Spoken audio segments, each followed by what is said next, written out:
Well, some Maryland residents have been getting ads in the mail enticing homeowners to switch power companies. Now, the ads say you could save big money by ditching Pepco. So we wanted to know if these ads were legit and if they will actually save you money. Eric Friedman is the director of Montgomery County's Office of Consumer Protection, and he joins us this morning, as he often does, to help us sort out what's real and what's not. And this whole thing came up in our morning meeting because I myself and Tucker Barnes, we both live in Maryland, and we got these in the mail, and we thought, wow, should we consider now going for a lower rate? What's the bottom line on these solicitations? I've gotten one from Constellation Electric that says we can save money by switching.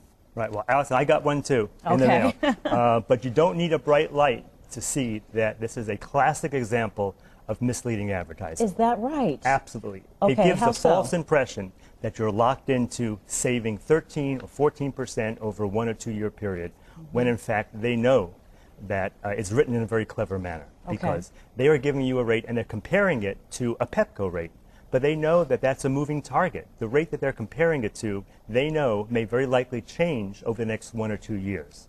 So to say that you're guaranteed to get 13 or 14% savings is incorrect. So they don't actually say it's guaranteed, but it gives that impression. The way that they phrase it is they basically say that 1 year, and is this kilowatts? I'm sorry, I'm not familiar with how they measure electric, but 1 year it gives a figure per kilowatt versus what Pepco charges. So say it's $9.65 versus $11.07 what Pepco charges. Right. So how would it be misleading then if it's basically going by kilowatt?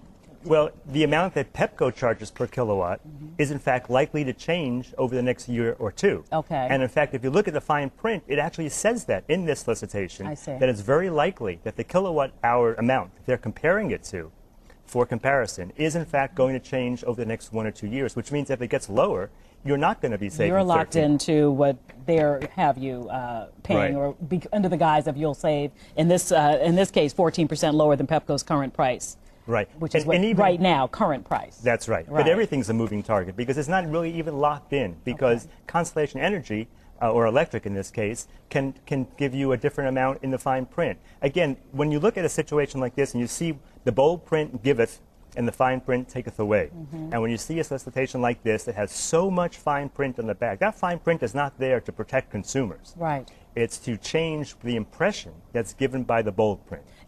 Even in the paperwork there, it basically says that you will still be serviced by Pepco. It'll be delivered the same way it always has. Pepco will still read your meter and respond to emergencies. So what would be then the draw? Would it just be the promise of saving some money? The supposed saving of money. Now, in this case, consumers might think, because Pepco has a little bit of a black eye coming off the winter storm and the summer storm, they might think this gives a more reliable service. Well, that wouldn't be the case.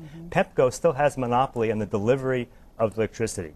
So it doesn't matter from whom you purchase electricity. If there's a storm and Pepco lines go out, you're going to lose your electricity. So anyone who's sort of sour on Pepco and thinks, hey, this is a chance to buy from someone else, it's not going to make a difference in terms of reliability.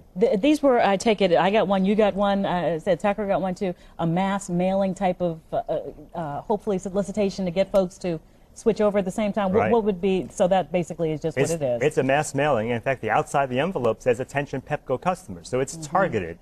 We've seen these from other companies, and they have names that sort of sound like regulated utilities. Right.